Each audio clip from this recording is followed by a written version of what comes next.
Thank you all so much for 10K subscribers. I wanted to do a Q&A where you could ask me any question that you might have. So I made a post here on my channel and on my Patreon, and let's get into it. Hitmonkey asks, do you have a guilty pleasure card? Like a card you include in a deck even if it's not that good, just because you like it. Honestly, I think most of my commander decks are built around cards that aren't good, but I try my hardest to make them work. Currently, one guilty pleasure is Tackle Maggot. It's really bad, but it does work in my Tormod deck. I'm also addicted to playing 5 and 6 mana counterspells because I love Drago control, but these are also really bad. Grim Hyena asks, what's your favorite artifact card and why? Figure being the Trinket Mage, you'd have a spicy choice. Gozel in the replies is correct. Salvaging Station is my favorite artifact of all time. I've been playing Salvaging Station brews forever, really? I think I've built a Salvaging Station deck in almost every color combination, other than Sans Blue and Colorless. Sam asks, love your stuff, dude. I felt your favorite commander is boring in my soul. I may have missed it, but have you ever gone through the process of actually building a deck from the ground up? I'd love a longer, less edited video where you describe your thoughts, going all the way from an idea to a Card Kingdom order. Keep it up, you're killing it. Thank you, and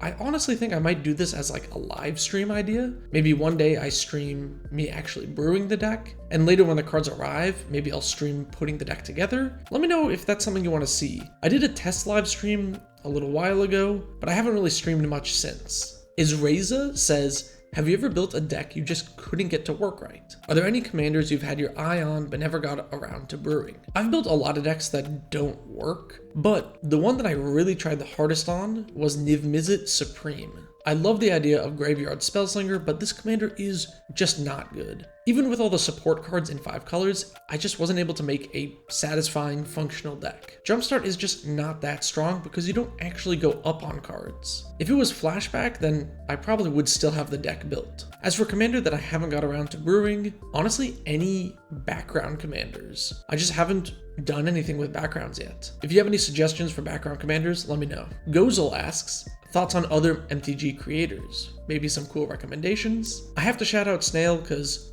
he's currently the only other channel that I've done a collab with, and his channel is great. Though I may or may not have collab planned in the future. Stay tuned for that. Yep, I'm an angry dude. Good username. How old are you? And do you have any other occupations besides YouTube? Love your content. Thank you. And I am 26, and I also have a job outside of YouTube. The channel's not really big enough yet to pay the bills. Hopefully one day, and then I'll be able to increase the amount of content and the amount of time put into each video. But for now, I gotta work a 9 to 5. A Trekkie Tribbles asks, what 40k armies do you play? Or is the Skitarii PFP just for funsies? If not, do you have any commanders you'd like to see if we get another 40k set? So I do play 40k. I use Death Guard, and I'm currently working on some Votann. I use the Skitarii as my profile pick because it makes more sense lore-wise with what the Trinket Mage is. As for other legends, none. As much as I love 40k and think the lore is amazing, I don't like Universes Beyond and would rather see more Magic IP. Brendan asks, ASL? I actually had to look this one up. I'm a little too young for those chat rooms, or maybe my parents just didn't let me on them when I was that young. Either way, like I said, 26, male, I'm in the States. Wouldn't you like to know? Asks, what styles of deck do you find most interesting? What's your favorite jank? So I'm a control player at heart. I love playing control more than anything else, but specifically prison decks. Currently, I play Prisontron in Modern. Ryan asks, congrats on the much-earned success. I'm curious how far into your Magic/Commander career you got before you started to scrutinize casual decks. I've been playing Magic for a long time, but only recently started using some of your suggestions and criticisms to better tune my decks. Am I late to the game, or does it really just depend on how rapidly your pod improves? So when I started playing Magic, which was Return to Ravnica, the idea of casual MTG was not the same as it was now, and EDH was not super popular. Also, before playing Magic, I played Yu-Gi-Oh! Competitively. So pretty quickly after getting into Magic, I started playing Modern and scrutinizing decks. So I guess I've always been like this? Raphael Defier asks, how did you start playing Commander? Also, what is your opinion on rule zeroing out Sol Ring? My friends and I used to play kitchen table no format Magic for a while, and the group had players who played Modern or players who had Commander decks. I played Modern, but it was harder to get other friends into Modern since they didn't want to play at tournaments. So casual commander decks just made more sense. And as more of my friends built commander decks, I ended up building some as well. Removing Soul Ring? I really don't mind fast mana in the format actually. As long as people focus down the player who gets off to a good start, I think the game usually regulates itself. Zeraphim asks, can you tell us if there have been any decks, whether the pilot or the deck itself, that were super fun to play with or against? A good friend of mine has a Spell Shaper tribal deck, which is so cool. It's one of the few tribal decks that actually feels dynamic when you play against it. It's not just lords and attacking. Each Spell Shaper is kind of funky, and the focus on activated abilities makes the deck really unique. MG Med asks, what is your favorite strategy and how do you push it in new and challenging ways? Like I said before, I'm a control player, but I really like trying draw-go control in non-blue, non-stacks decks, which is a really weird archetype that's very difficult to do in EDH, but I really like trying it. Heliod is currently that deck for me. It does have a tad bit of stacks, but for the most part, it's draw-go control in mono white. Loot Sweeper asks, let's reach back into your memory banks for a nostalgia hit. What was the first card, deck, or mechanic that excited you when playing MTG? In my first game of Magic ever, I borrowed a deck and drew Sorin Markov, and this was so cool that I decided to keep playing the game. I mean, stealing a player's turn was just such a wild effect.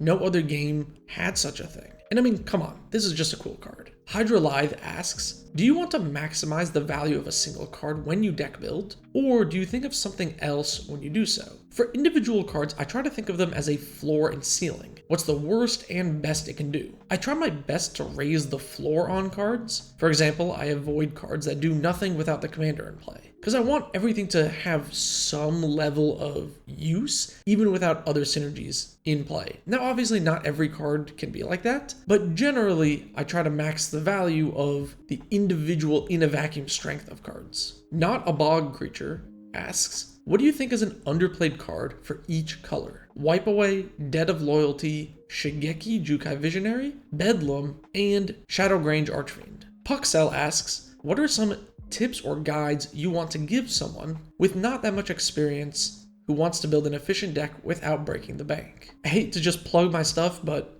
honestly, my recent budget decks video is pretty great. I think there's a lot of good tips in there to help you increase the power of your decks on a budget. And there's 3 budget deck lists for you to try out. Connor asks, are you ever frustrated with any archetypes or decks or commanders aside from the boring self-built ones? Honestly, I don't get frustrated often when playing the game, but I do find decks that are easy to pick apart boring. Like if your deck folds to removing the commander or exiling the graveyard, the game ends up being way less interesting because you just lose to a few removal spells or one piece of graveyard interaction, and then that player becomes a non-factor for the rest of the game. Garbanzo Bean asks, Garbanzo? Yeah, I like hummus, it's pretty good. Okay, onto the Patreon questions. Joseph T asks, what non-magic activity do you engage in that you feel like has given you the biggest advantage to how you approach MTG theory? Probably escape rooms. My girlfriend and I will often try to find the most difficult room near us and then just duo it. But when you're in an escape room, you need to look around and assess what you have at your disposal to deal with the problem. And this is kind of how I look at Magic. Many times, players will get frustrated at cards that stop them from doing their own game plan.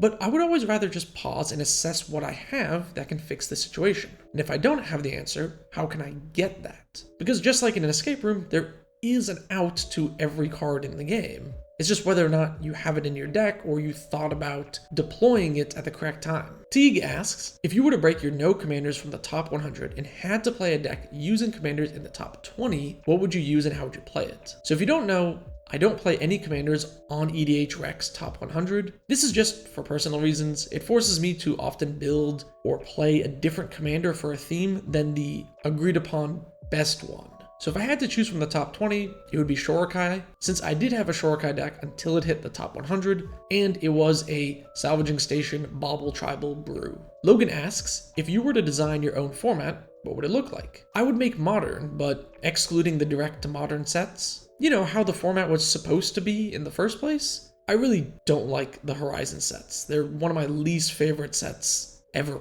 made, just because of what it did to the format. Saint asks, what is your absolute favorite card ever printed? Your favorite card printed in the last year? Favorite card ever is Humility. It's just such a cool card. And there are so many ways you can use this. Tokens, +1/+1 counters, super friends, equipment, animating enchantments. I love symmetrical cards, which can be powerful when you build around them. Favorite cards printed in the last year? Honestly, this is gonna sound weird, but I really like the Surveil lands. I feel like they make all of my slower commander decks just a little bit more consistent, and they feel so good to use. Like, these are some of the best cards printed in I don't even know how long. Scrotum Killer 69 asks, what's your favorite food? Sushi. Although I'm not a picky eater, I'll eat basically anything. Gattakus asks, if you had the freedom to make your own or reinvent a mechanic for Magic, what would you do? Honestly, if I could change anything, it would be to remove all the mechanics that add extra things from outside the game, like dungeons, stickers, and attractions. I think they're all mistakes, because often they add more confusion or complexity than it's really worth. It's annoying to keep track of,